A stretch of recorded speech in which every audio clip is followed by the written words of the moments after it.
Okay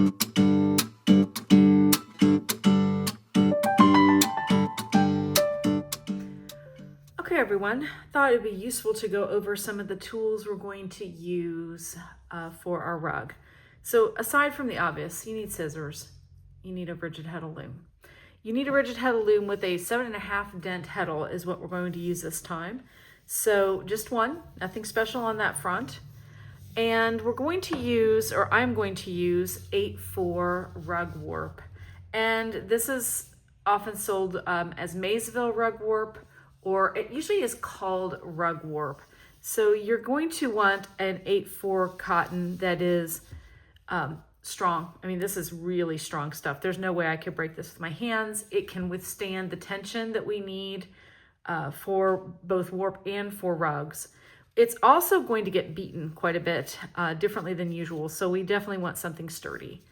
Let me interject a thought here about 8/4 yarns. So most of the time when people talk about 8/4 yarns, they're talking about Maysville rug warp, which Maysville is a company. Rug warp is what they've been known for selling. It comes in, I don't know, 70 colors, 60 colors, quite a few colors. And it is, as you can see, a fairly strong yarn. I couldn't break it, but it also, which you may or may not be able to see, it has a pretty smooth finish to it. It's not shiny. This is not mercerized. You don't want mercerized cotton. You want something that will shrink, something that will take water and absorb water and release water. So you want a cotton like this. But there are other 8/4 cottons out there. And something to keep in mind is that not all 8/4 cottons are created equal. So take a look at your 8/4 cotton. This is an 8/4 cotton. I believe it's called Cotton Tail. And I get it from Cotton Clouds. And this is a much softer cotton. I don't know, for one thing, if you can see, the end of my 8/4 is not very fuzzy, right? It's not very soft. It's very tightly twisted. I can work that twist out and finally see my plies, right? There they go. But I had to work at it. This has been sitting on my shelf and picked up and moved around a little bit. But as you can see, these 4 plies, because that's what the 4 in 8/4 means, these are 4 plies of a commercially set standard size of an 8. This is 8. This is a size 8 thread, and there are 4 of them, hence the 8/4. In Europe, they might call it 4/8, 4/8. So you can see that this looks kind of thin, and it's actually pretty sturdy. I mean, I can't pull even the 8 apart very easily. I finally did. It did finally kind of drift apart, but it took a little effort. It also completely ruined the structure of the end of the yarn. So if I pick at the rug yarn and I can get, again, this is also a size 8 strand thread, but what's different between these 2 yarns is how these are spun. There's just a lot more twist in the rug yarn than there is in the 8/4 cotton tail. And so if I pull out an 8 here, I can break it, but you probably heard the snap. There was no snap on this yarn. When I pulled, let me do that again and see if I can make it. Here we go. Well, now it won't break for me. Didn't really snap as hard, did it? It almost kind of like poofed, whereas this one has a resounding little snap to it. So that snap tells me that this yarn was spun much more tightly than the dark navy was spun a lot more tightly than this 8/4. They are essentially the same, commercially the same yarn. They actually are probably the same. They sort of feel a little bit the same diameter. I would say that this one is maybe just a touch, it feels a touch bigger, probably because, again, that softer spin is going to give it a little more air to poof. So, you know, again, if you've got 8/4 cotton in your stash, you probably have this. But double check that you aren't using something that is maybe not as tightly spun, because all 8/4s, as we've seen, are not entirely created equal. And that's not a bad thing. If I want to make 8/4 towels, I would much rather use this than this, because the hand on this is going to be so much nicer. And because it's a floofier yarn, it's going to absorb water and release water more easily than the rug warp would as a towel. Having said that, though, we're going to be beating the heck out of this warp. So you're going to want something that can take that beating, because when we use the supplemental beater and start beating at it, we're going to be picking at it. We're going to be occasionally hitting a strand instead of pressing against it. And you want something that isn't going to fuzz up, fray up, do something strange when you start doing stuff like rubbing on it with the supplemental beater. Sorry, word just escaped me there for a moment. So just a thought on 8/4 before we go on and talk about the other things that we're going to need to be looking at. And speaking of beading, you're going to want some sort of tapestry beater. Now this is an Ashford tapestry beater. They sell them on their website. You can buy them in some locations and stores. And honestly, until I started doing rugs, I had never used it. I don't do tapestry on my rigid Heddle loom. I actually have tapestry looms. And so this is kind of clunky for those particular projects, but I'm loving it for the rug beading, because while we're going to sort of place our yarns with our Heddles like we normally do, you're going to want to supplementarily beat that weft fabric into your warp to make sure it's nice and snug and tight in there. And this is the most ergonomic and painless way to make that happen. If you don't have one of these, try to borrow one, get one from a local guild, a friend. If you can't do any of those things, another option I tried was this kind of comb pick thing that came with some sort of small handmade tapestry loom. And it's fine, but you're going to be doing a lot more of the work with your hand and arm with this than you would with an actual tapestry beater. So it's just something to consider. Another thing you can also use is a large fork. And I've actually had good success with forks because they're kind of heavy and they're very sturdy. So those are some basic things. You're also obviously going to need a shuttle, perhaps just one or two. I'm going to weave a hem this time for my rug as opposed to leaving a fringe or doing something else. And so you'll want one for your rug warp for when you use that same yarn for your weft. And then you'll want one for your fabric strips, which we'll talk about in a few more minutes. Obviously, fabric. We'll get to that again, a little bit more on that in a minute. And finally, you're really going to find it useful to have access to a sewing machine if you've got one, and or these tools in hand, this is a rotary cutter. Brand and make is not important, just a rotary cutter with a fresh blade. If you don't know when the last time the blade on the rotary cutter was changed, put a new one in, because cutting fabric will just eat the edge off those blades. And a straight line ruler. This is an acrylic quilting ruler. The important thing is that whatever you use for your ruler, it's got to have a fairly thick edge. Like the edge on this is like 1/4 inch. No, I'm sorry. Maybe a 1/3 of an inch. It's not quite 1/4. It's a little over 1/8, I'm sure. The point of it being thick is that while you're using your rotary cutter, you want to hold that cutter against that edge. And if it's too skinny, you'll do like I just did here and slip over it, because a really thin rotary cutter edge is just not going to provide a guide for that blade. So you want the blade to kind of work in this sort of position against the ruler while you're cutting. So definitely useful. You could do this by hand with scissors, and that would be totally acceptable. Another tool that's kind of useful to have, I don't have here, it's a good to have, it's not a necessity to have, is a scale. And the reason for the scale is, let's say you're going to want to make stripes, and this is my ball of prepped fabric for my project. And this is all I have. I'm going to weigh this on my scale. I'm going to find out that it weighs, and I'm going to weigh it in grams, because grams are a little more precise than ounces, just because they're smaller units. So I'm going to weigh, if I want stripes, I'm going to weigh this ball off into 2 equal balls, so that I know that I have approximately the same amount of fabric for both of my stripes. It's just going to take the guesswork out of how many picks do I have, how many picks do I have left. You can just weave until you run out. So very helpful to have that. And then finally, of course, fabric itself, which, we were talking about, but let's talk a little bit more about the fabric. So what I am using, and this is a great piece to show you, because this is actually a shirt that was my father's that I have deconstructed. And there are a lot of pieces to this shirt. I'm not quite sure why I have so many pieces in here, but let's find one of the larger ones. So this is a sleeve. And as you can see here, I have yanked out. I've cut out. This was the placket where the buttons went at the cuff. This was the cuff. This wider piece up here is the shoulder. There's a lot of fabric in a sleeve.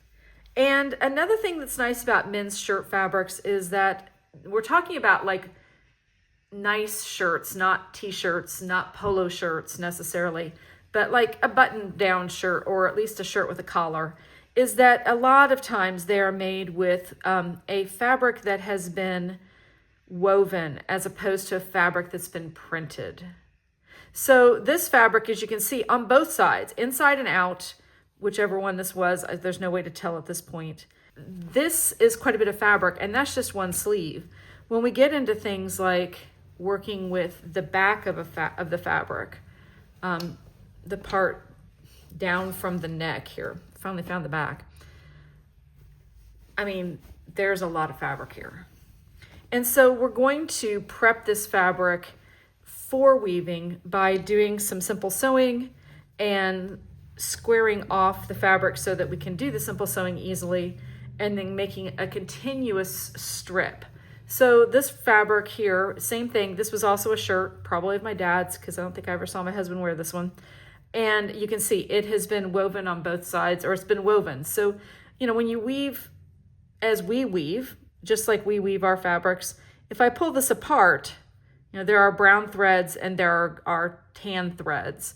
And that means that no matter how this gets crunched up into your woven piece, there's no wrong side showing. And that's really helpful, just so we can be clear about what we're talking about.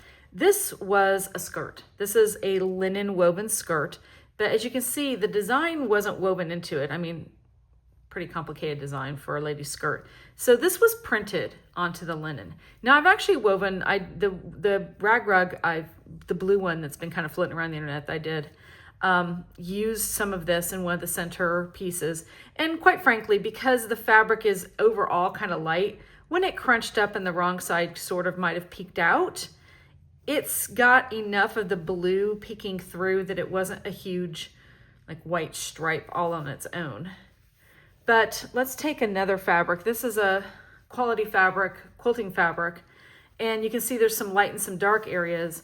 But when I open this fabric up, and you know, you might think, oh, that's really vibrant, that's really going to show up nicely. And then you flip it to the inside and it's much more dull. Now, again, the dark sections might kind of pop out and show, but nothing at all like what you're seeing on this side. So yes, you can use fabric like this. Quilting fabric is perfectly fine. You just might want to prep it a little differently. Some people will actually iron their quilt fabric so that the right side is out. So it's basically folded in half. So they'll take a 1-inch piece of fabric and they'll fold it in half so that they have a 1/2-inch strip and both sides are, the right sides are out, so that when they weave with it, it shows only the right side. That's a lot of effort, but if that's what you've got and you're willing to take those steps, it's perfectly fine to use. So another trick for doing that is if you happen to have a bias tape maker, you can run your quilt strip through a bias tape maker and then use that to iron it. And that makes a really nice edge as well. So what we're using though is just, like I said, men's shirts. And this one, I'm trying to find where I've sewn the seam. So the way I'm cutting it, okay, here we go. The way I'm gonna cut it, there's actually, if you have Inventive Weaving on a Little Loom by Sine Mitchell, on page 233, she shows you 2 techniques for prepping fabrics. We're going to be doing the one where we're cutting the fabric on the straight of grain, which is on the left side of that page.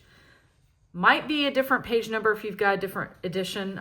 I don't know how many editions of the book there are. So the reason we want to cut it on the straight of grain is, see, I'm pulling this along the length of my strip and I'm not getting any stretch. If I pull it the other way, I'm not getting any stretch. But if I take this fabric and I pull it on what we call the bias, so think of the weaving as being just like we would make it in squares like this. I'm going to pull it from corner to corner and look at all the stretch I get out of my woven fabric. That's going to be difficult for keeping a consistent tension. So you're going to want to cut your fabric with the straight of the grain. And like, for instance, with this quilt fabric again, I left the selvage on one end of this, which is nice. The selvage edge will always be, one of your straight grain edges.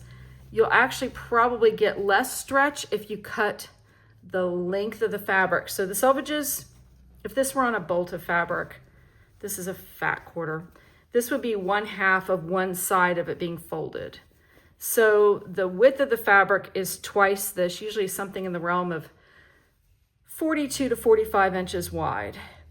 If you cut it the opposite way, this has a lot less stretch even than going across the width of the fabric, which makes sense, right? When we weave, we've got more tension on the warp, so we don't have as much room for wiggle right here as we do when we have tension on the weft, where we can have drawn and all kinds of things. So we get a little bit of stretch that way. But if you go catty corner with this, this fabric really, really shows a lot of stretch.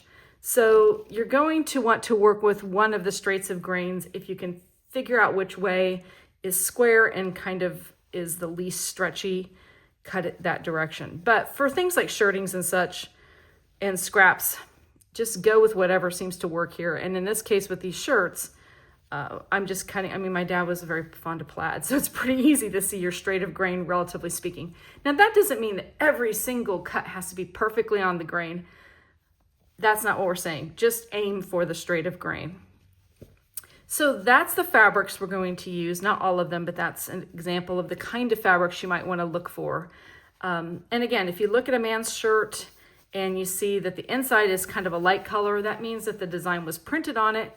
Yeah, you can still use it. It's probably still halfway decent quality fabric, but you're going to want to see if, like, say, the inside of the shirt is essentially looking the same color as the outside. Give or take fading and things like that. But, when you start crunching it into a rug, if one side or the other of this is faded, I can't tell. And you certainly won't be able to tell once it's been smooshed down into a pick about like this, right? As far as designing goes, I design by the color. I did get some interesting effects when I had a stripe that was real wide that I used. It kind of made like a little faux chevron in one of my projects. But, you're not necessarily going to want to do or have the fabric to do a lot of that. So we'll talk a little bit about the quantities of fabrics as we start doing the prep of our fabric itself. Okay, so we're back to looking at the fabric itself and how we're going to prepare this to make it into our strips. I'm going to start with a piece of just this quilt fabric. And one thing I will say is a couple of the resources that I reviewed before I kind of embarked on this journey said wash your fabrics. If you're going to be doing a rug that is mostly made out of new fabrics from the fabric store, you're not thrifting your fabrics, you're not using old sheets, you name it, there are a lot of things you can use. If you're going to be using brand new fabrics, you probably should wash them. Now, my first rug, I did not, but I also only had a couple places where I used actual quilting cotton that was new that had not been washed. I did not have any trouble with it shrinking up or doing anything odd in the midst of all those other fabrics and the warp and everything else. I think it was beat in so tightly, it really didn't have a chance. If it did something, it didn't do enough of it for me to see it. This is new fabric, but it's a color that kind of matches my palette. You can see I've got this, I have this, I have another plaid. I just went and got a little bit of everything. So I have obviously the fabric I'm going to prep with. I have this flannel. I have this quasi flannel. You're going to have some odd shapes. And so we'll talk about that as part of step 2. But for step 1, the basic, how do I do this? How do I prep this into a piece that's just one long strip that Michelle has obviously wound up into balls like this. This was a shirt of my husband's. You start with basically a rectangle, and this fabric came out of my stash as a rectangle. So what we're going to do as our first step is we're going to sew a tube. Now, there's a couple ways you can sew a tube, right? I've got a rectangle here. I could sew a tube like this and sew one long seam, or I could sew the tube like this and sew a short seam.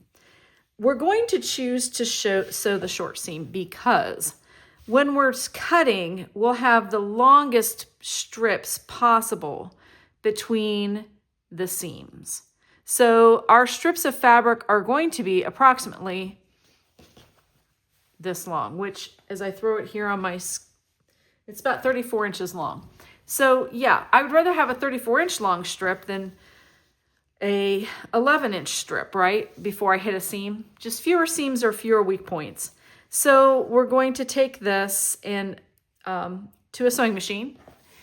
I've been doing a 1/2-inch seam allowance on these projects, in part because for this particular fabric, I'm going to cut it at about 1 inch in width. So I'm trying to kind of match the width of my seam when it's ironed open to the width of my strip. There's nothing magical about that, except when we cut, it gives us a visual guideline that kind of saves us some time. The other thing I did too, real quick, just to be clear, this was quilting fabric and I did iron it and give it a light press. You can see my iron wasn't super hot, but I'm like, you know what, good enough. Okay, so I've taken my piece of fabric to my sewing machine. I've given it a hem. Yes, I've sewn it with a dark thread so you can see it, and also because that was what was on my machine. I would say that you shouldn't really see these seams. So if you've got some thread on your machine that you want to use up, something in your bobbin you don't like that you want to use up, I would say go for that. So I've done my seam and I've taken it to my ironing board and I have pressed the seam open. So, you know, when we quilt, sometimes we press the seams to one side or the other, but to avoid bulk, we're going to press them open. Now you may make a decision on the fly while you're weaving that would change the direction of that seam, but for right now, we're going to press it open. And now to make my cutting easier, I'm going to make sure you can see what I'm doing. Yes, I'm lining up my straight edge ruler, and this is a larger ruler than I showed you in the intro of the video, with a straight line. So I'm running with the theory that the folded line is reasonably straight. This again is not important or perfect. I could leave this rough edge, but it's just going to make the whole measuring thing a little bit easier. And I'm going to trim off this uneven edge. So now I have a nice square edge from which I can start doing my measurements. And again, this is not precise quilting cutting. So if you're like, oh, I'm really bad at this part, don't worry about it. You don't need to be good at it. All you need to do is just be adequate enough to achieve the goal. I'm going to use some quilting techniques, and I'm going to do some things that I normally wouldn't do when I quilt. For instance, right now I'm using my cutting mat. I'm using these inch marks to kind of measure my inch wide strips because they're there and because I trust they're close enough. If I were quilting and wanting to cut this perfectly to do a project, I would use different techniques. But for this project, this is all you need. And you don't even have to do that. You could eyeball this. If you're using scissors, you could mark these with a pencil and then come back in and hand cut this. But this is the trick that you need to know. You're going to want to cut a line from on both sides of the seam, not all the way through. We're not making our strips like that. We're going to make a continuous strip out of this piece of fabric. So you're going to want to cut to within about 1 inch of the seam. So now I've cut this piece here. I'm just going to leave it like that because it keeps it neat. And then I'm going to come over here, and since I stopped at about what you can see is a 12 mark, I'm going to start at about the 13 mark and go the other side. So now what have I done? I've made a strip here, and they're connected on both layers in this middle spot. And that's perfectly fine. That's exactly what we're trying to do. And now I'm going to move my ruler over about 1 inch, get it reasonably square just because that makes me happy. And I'm going to repeat that across the width of my fabric, always making sure I skip about 1 inch in the middle of my fabric at that seam point. And sometimes when I pick up on the other side, I'm a little bit past the 1 inch mark. That's okay. It's, again, we're gonna have to come back through with some good scissors here in a minute anyhow. So if there's a little vagary there, not to worry. If you push on your ruler and it shifts just a smidge, not to worry. If you're cutting with your rotary cutter and it skips a little bit, not to worry. Although to make your life easier, I would recommend you change your blade. But you just kind of come along. We're going to just sort of skip over that center part. And I'll be honest, if you are a quilter, you will at some point unthinkingly just zip up the whole thing and just do the whole piece and whack it off. I've done it. It happens. We're not used to the starting and stopping as we cut. And we tend to, just like with the rigid heddle, we tend to do the same things over and over again. And when we have to do something different, occasionally we don't realize we're not doing it quite correctly. So going up to that inch, skipping my seam, coming over. So what we're going to do then, after I get my last 2 cuts in place here, wow, for some reason at the end here this got trickier. What we're going to do is then we're going to come back in with our scissors and complete these cuts. And that's not difficult to do, but there is a little tip or trick I'll give you here when I do that step that will show you how to make it a little bit easier to manage that. Okay, again, this is not good quilting technique either, but it's going to take this end. I don't want my last piece to be some random width. Okay, there's a little vagary right there. I can live with that, but I didn't want it to be like a 1/4 inch or 1/2 inch thicker than the rest of them. All right, so right now we have all these strips, see? And they should be cut all the way through. If there's any little perforations, you can kind of pick them apart, pull them apart, go back over them with the scissors or whatever. But now we're going to cut our tube appropriately for our project. And I'm back with the scissors. So what I'm going to do is I'm going to pick up the seam piece. And so you can see under here, we are still connected on the bottom. We have our seam here. Nice little fuzzy that got into the seam there. I'm not going to worry about that. All right. And I'm going to slip my arm through it. Now, if you're left-handed, obviously work the other way. But this way, we don't get tangles. I'm just slipping my hand inside my tube and letting that seam rest on my arm. Now, the first cut we want to make is to start the beginning of our fabric strip. So I'm going to come here and on this very first one only, I'm going to cut this piece and it's going to stick down here because remember, there's a whole other half of our tube down here at the bottom. I can't get hold of it. There we go. That is not cut. So it's just going to hang there like that. So, but imagine that it was cut. Here's our strip coming up to here. Now we need to kind of keep going and make it continuous. So to make it continuous, we're going to put a jog in right here. And we're going to try to meet up at that corner. If you have a little snippet like this, I didn't quite cut the first piece perfectly. And yes, this is a little bit narrower than the rest of your fabric, but not tremendously so. And again, because we have the bulk of the seam in there, it's not going to really create an effect at all.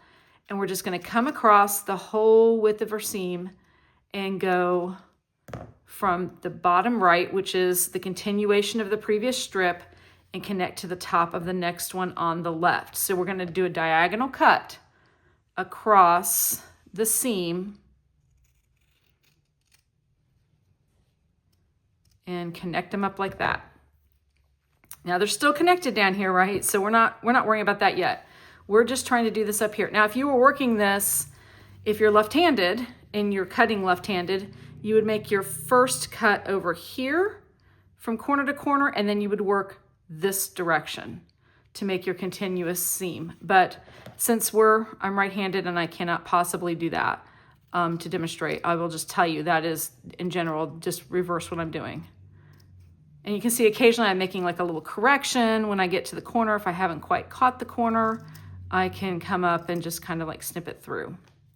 So these are our seams. This is how we're going to cut, do the first set of cuts to get our fabric prepared.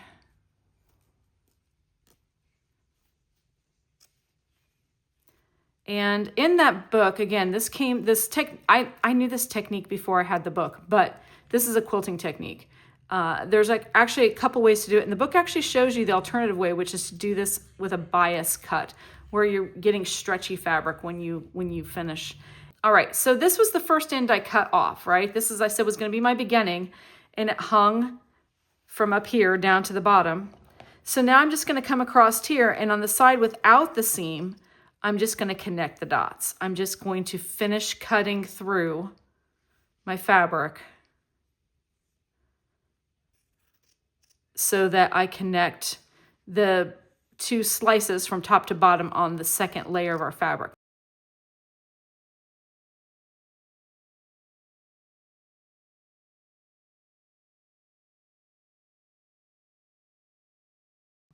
So I'm just going to connect these like so. And we have a very, very, very long continuous ribbon of fabric. My next step then is to reach for my scale. So I'm going to take my scale and I'm going to make sure it's set for grams. Hopefully you can see that. I don't know. This LED screen is old and small. And I'm just going to weigh this pile of fabric, relatively speaking. Okay, it tells me I have about 23 grams, 24, okay, 23, 24-ish grams. Honestly, most of the cuts of fabrics I've done have come out to be something in that 22 to 28 gram weight for, just cotton fabric. So I'm not sure how I want to use this fabric yet, but I'm going to show you how I'm going to use this in my design. I'm assuming I'm going to make some stripes on the ends, if nothing else, because I have quite a bit of some of my fabrics. So I can have long stretches of solid colors if I want, or I can do some striping with them and use these other colors. So notice that I'm rolling this up sort of in a ball. Now you don't want to do like this, because this way madness lies. You'll end up with the world's worst twisted strand of ribbon that you've ever created. It's more like, kind of date myself. It's more like wrapping those footballs we used to make in high school when we flick them to each other and you open them up and there's a message inside. Yeah, it's a little bit like wrapping that.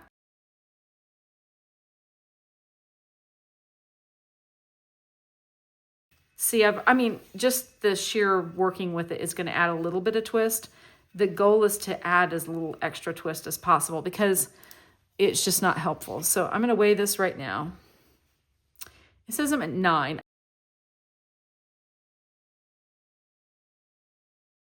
We're going to then use this as our source to wrap it onto our heddles. And what we don't want is, okay, that's 12 right there on the nose. So now I'm going to go to the other end and just wrap from the other side. Let me see if I can see how far we are from our seam. It's just this nice, lovely, long piece of fabric. Now, I will be honest with you. It's about, this strip is about 30 inches long.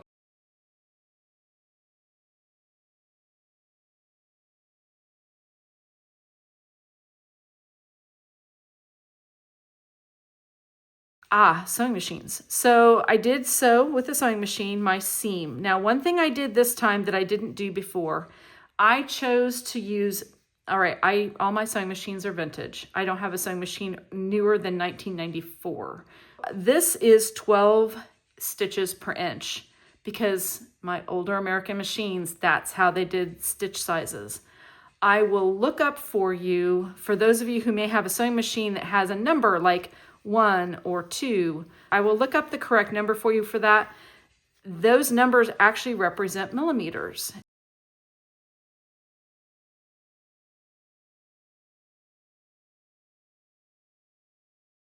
So if you've always kind of wondered what does the 1, 2, or 3 mean, it's not just a random number assigned to a stitch length, it's millimeters. So I will figure out what 12 stitches per inch is. So instead of measuring the number of stitches per inch, it tells you how long in millimeters your stitch is. You want it pretty tight, tighter than I would normally sew this fabric at like an 8 or 9 because it's just quilting fabric. It's kind of a medium weight fabric, but you want it to be a little bit tighter because this join, you don't want it pulling apart. And when I sewed my strips from previously, and this will come up, no doubt, because some of these strips were prepared a few years ago. I did not know that, and so I prepared them with my usual stitching. Okay, that one's 11, that one's 12, this one's 12. So now that one's saying it's kind of wanting to be 11. So let's give it a little more of the wrap between the two. And so I'm just going to try to even them out. It's never going to be perfect. And I'm just going to cut it in the middle. And I'm also going to cut them apart at a steep angle. And the reason for that angle is that then when I go to tuck that in, tuck it back in, it just helps reduce the bulk. It's the closest thing we're going to get to a split ply join in rag weaving. So that's basically how you want to prep your fabrics. And it's your choice whether you want to go all random and not have equal size balls or not. But I thought that the equal sizing was kind of a nice way to kind of balance out my stripes, make sure that I don't have to think too hard. If I just remember the order of my stripes, then I will remember, I'll know that I have enough fabric to do the same on the other end of my project. All right, I have yet to iron this, but again, let's talk now that we can see the fabric a little more clearly about what I have done already to this fabric. So again, this is a shirt. This is the back of the shirt. You can tell because there are seams here or there are seams that have been cut away here. That was the shoulders.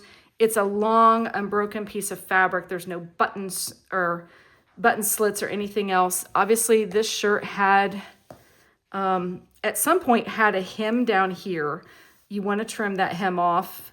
And then I'm going to iron it as close as I can to flat. And I'm going to then, before I start doing any of my sewing, I am going to square up these two sides just a little bit. It's not important that you get every single inch of fabric out necessarily, although you might need to or want to. Probably the best way to do this would not be to line up this shoulder, but take the shoulder and find the point at which it lines up and then cut off this sloping section only. So I would square this to this line, and then I would hang on to this bit of fabric because you just don't know. If you get desperate for another tiny bit of fabric, you could certainly seam that up, just a quick and dirty seam on the sewing machine, and throw that into your weft if you were desperate for additional fabric. And then I'm gonna, square this here, make it a square, and then again, I'm gonna try to figure out which way is longest. It looks like it's gonna be a square. So I'll probably just sew this, sew this seam and leave this as the tube. Okay, so these are my notes from my previous project that I did recently. I'm making some changes this time as I work on my rug because I've learned a few things, seen a few things I didn't love about the last one I'd like to correct for this one. So before I used a 5-dent, this is a project note sheet, by the way, that I just made myself a few years ago. And sometimes I don't need to use all the information on it. So I just sort of shorthand the stuff that I know I'm going to refer back to. But it's helpful to work through if you don't know what the width of your project is going to be or how to figure that kind of information out. I kind of step myself through it, remind myself what I need to multiply, what I need to subtract. And then there's Heddle guides down here in case I'm doing something with multiple Heddles, obviously not relevant for this project. On the back side, and this is particularly messy, I have attached bits of the fabrics that I use just so I can kind of remember. There is one missing. I use every single inch of a dark blue and black plaid that isn't shown here. And then these are all of my notes that I took. How wide was it in the reed? How wide was my header? When I was weaving it, what kind of dimensions was I getting? And what I found out too is that whenever you're working with a really thick weft, you need to plan for a much longer warp than you think you're going to need. I put 60 inches on. We call it take up when the weft uses up the warp at a higher rate than we expect. So the warp is going over under your weft threads essentially. I mean, it goes both ways, right?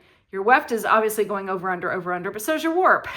So when the warp has to travel through thicker fabric, it's going to shrink in like this as the fabric gets thicker. So imagine if you were like gonna put a thread between my fingers, it only needs to go over that thick, right? But let's say you were gonna put a thread between my two palms. Now we're gonna need a whole lot more warp to cover the same distance. And that's what we're talking about here. So I've made notes, but at any rate, I thought I was gonna weave my first rug to a length of 42 inches on the loom. I put on a 60-inch warp that gave me 18 inches of loom waste. And I thought, okay, 42 inches, I'll have some take up, but it'll all be good. When I got done, I was only literally able to weave to 36 inches. That was as far as I could go. So right there, I had it in my head, okay, we need more warp. So I'm gonna try to weave this particular project a little bit longer, and I will provide at some point some data for you as to how long a warp I use. I'm still working out the math on that for that. But I like having a worksheet like this. And the other thing is that I made a note of how many picks I got for my different colors. And then down here at the point where I would have turned around, that's when I realized I was not going to have, I was at 20 inches and I could tell from that point, 20 inches of woven fabric that I was never gonna make 42. So I decided to change my plan up real quick and make that 20-inch point where I was, which was well into one of the stripes, as my midpoint, and flipped it around. So obviously I was close. I was 2 inches past 18. I ended up at 36, 37. It was good. And then I put the weights of all the different fabrics, and I tried to make a note of what all of the different fabrics were. I gave them a number or a letter so I could identify them over here in the order, because I kind of laid them out and placed them out and just kind of played with that. Okay, so I've done a check on my numbers, and it looks like I used 381 grams of my balls. So of my balls of weft fabric cut. So that turns out to be about 3 1/3, right at 3 1/3.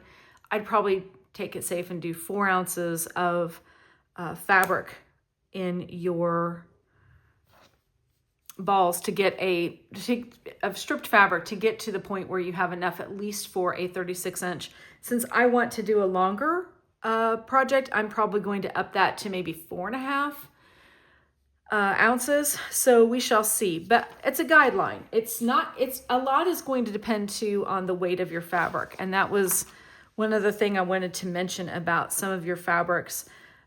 This particular fabrics, all of these are relatively the same weight. Now this flannel is just very slightly heavier than this, which is also kind of a flannelish sort of fabric.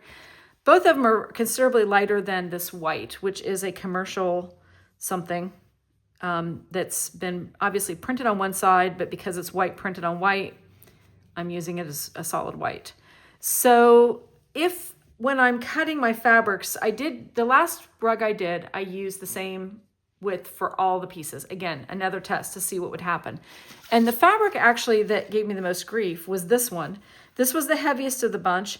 It was yarn dyed, meaning that, again, it was like the others. It's the same. The color is in the fabric. It's not printed on, just like all of these. And it was just a little bit thick. And when I was weaving with it, I found that it didn't really want to crunch down like I wanted it to. So it was a little bit cantankerous. If I were to do that project again, instead of cutting this one at 1 inch, I might cut it at 3/4, just to make it a little bit less bulky in the project. It doesn't affect the final fabric so much. The final rug is not affected by it. I just found it was kind of annoying to work with. It was hard to be in as heavily as I felt like I wanted to be to in. One last thing is, if you're gonna be doing something where you don't have a sewing machine, there is another technique I've read about for attaching your strips. If you've cut them all by hand and you just need to get them to kind of hold together. If you're not gonna wash the fabric, let's say you're making fabric and instead of making a rug, you're gonna make a handbag. Well, we don't wash our handbags that often, right? So one technique you can use is just to overlap the two fabrics and put a bit of glue stick on the fabric in between them. Most people recommend using fabric glue sticks, which they make those things. They can be a little pricey, especially if you're gonna do a lot of this. I know people who have said, it doesn't matter if it's a fabric glue stick as long as you're using glue, and they'll use like a washable children's school glue stick. Again, note that I said it's a washable children's glue stick. And the only problem with that is, of course, it's washable, meaning it will wash away.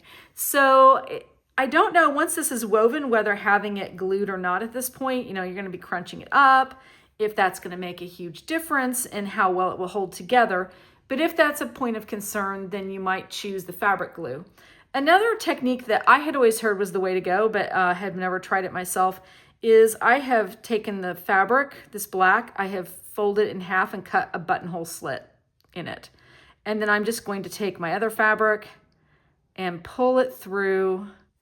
And if this were longer, it'd be a lot more impressive. I would pull it through for a few inches and overlap them that way and connect them. And to me, that seems like that would be just as secure. Now, it doesn't work for winding on and off a shuttle because it doesn't take much tension to get these to come apart. But in the weaving process, you're not going to be adding that much tension to it. And I think this is a fairly secure way to get the two pieces to hold. If you really wanted to make it hold, you could probably do a second cut about 1 inch away. I'm just folding it in half across the width. There we go. And then it's truly sort of stuck in there and tensioned in there. Now, yes, you can pull it out. Yes, you can tweak it around, but it would hold while you were weaving, and it would be less likely to pull apart than something that washed away. If you don't have access to a sewing machine and if you don't mind fussing around like this. So overlap them quite a bit, but that would give them a way to sort of interconnect. And then of course they're going to scrunch down, and then that's going to be a little bit harder to be pulled apart than if they were just laid into the warp together. So I think that's it. That's what I know for getting started. Collect your fabrics, find yourself some rug warp, and we'll meet back here maybe in a week. We'll space this out at some sort of regular interval. It won't be every 2 weeks like I usually do my YouTube channel. It may be more like every week, just until I get all the parts taken care of. And we'll see you then.